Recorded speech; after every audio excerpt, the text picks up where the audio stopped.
스킨 FM 12번째 에피소드. 항히스타민제 계속 먹어도 괜찮을까요? 두드러기 때문에 약을 먹고 있는데요. 이거 오래 먹어도 괜찮나요? 내성 생기거나 습관되는 거 아니에요. 진료실에서 항히스타민제 관련 질문은 정말 자주 나오는 이야기입니다. 그리고 많은 분들이 아이고 가려움은 참는 게 낫지 라고 생각하시기도 하죠.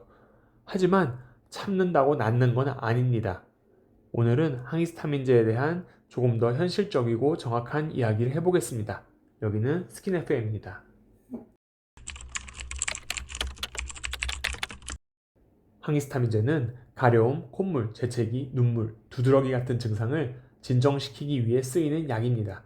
피부과에서는 두드러기, 알레르기 피부염, 아토피 피부염, 접촉성 피부염 같은 질환에서 자주 처방되죠. 사실 이 약은 이비인후과나 내과, 소아과에서도 감기, 비염, 결막염, 알레르기 증상에 정말 자주 쓰이는 기본 약제 중 하나입니다. 그래서 예전에 감기약이랑 같이 먹은 기억이 있다 하시는 분들도 많죠. 많은 분들이 항히스타민제는 졸린 약이라고 알고 계신데요. 그건 1세대 항히스타민제 이야기입니다. 요즘은 대부분 2세대 항히스타민제를 주로 처방하고 이들은 졸림이나 집중력 저하 같은 부작용이 훨씬 적습니다. 즉, 평소 생활에 지장이 없도록 설계된 약들이에요.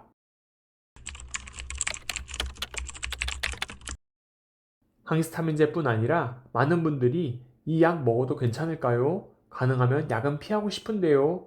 라는 말씀을 많이 하십니다. 하지만 병원에서 처방하는 약들은 기본적인 안전성과 효과가 충분히 검토된 약들이고 실보다 득이 더 크다고 판단될 때만 권해드리는 것입니다. 부작용이 전혀 없는 약은 없지만 당장 불편한 증상을 줄여주고 몸이 회복할 수 있도록 돕는 것이 약의 역할입니다. 불안해하며 참는 것보단 의사의 안내에 따라 안정적으로 조절해가며 복용하는 게 오히려 더 빠르고 안전한 해결이 될 수 있어요. 내성 거의 없습니다. 항히스타민제는 습관성, 중독성, 내성에 대한 걱정이 거의 없는 약입니다. 물론 약효가 떨어지는 듯한 느낌이 드는 경우가 있을 수 있는데 그건 병 자체의 반응성이 달라졌기 때문일 수도 있습니다. 실제로 피부과에서는 두드러기나 만성 알레르기 질환에서 수개월 이상 장기 복용을 권하기도 합니다. 가장 흔한 실수는 이제 좀 괜찮아졌으니까 바로 끊어야겠다 하는 경우입니다. 하지만 피부가 안정되기 전에 약을 중단하면 증상이 바로 다시 올라오는 경우가 많고 이걸 반복하면 병이 더 예민해지기도 합니다. 그래서 의사와의 상담을 통해 서서히 감량하고 조절해 가는 게 훨씬 중요합니다. 간혹 항히스타민제를 스테로이드제처럼 무서워하시는 분들도 계시는데요.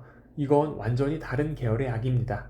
스테로이드제는 강한 염증 억제제이고 항히스타민제는 면역 반응 중 하나인 히스타민 작용을 억제하는 약입니다. 그래서 장기 복용의 부담도 훨씬 적습니다. 언제까지 먹어야 하는지에 대한 정해진 정답은 없죠. 하지만 저는 진료실에서 이렇게 말씀드립니다. 지금 이 약은 끊는 게 목표가 아니라 환자분의 증상을 조절하고 생활을 편하게 하는 게 목표다라고요. 증상이 자주 재발하고 불편할 때는 일단 피부를 안정시키는 게 먼저입니다. 그래야 끊을 수 있는 타이밍도 만들어지니까요. 항히스타민제는 증상이 있을 때만 먹는 약이 아니라 필요하면 일정 기간 꾸준히 복용하면서 피부가 회복할 수 있는 시간을 벌어주는 약입니다. 참는다고 낫는 건 아닙니다. 약의 도움을 받아 조절해 나가는 것, 그게 훨씬 더 건강한 방법입니다. 오늘도 편한 피부 되세요. 스킨 FM이었습니다.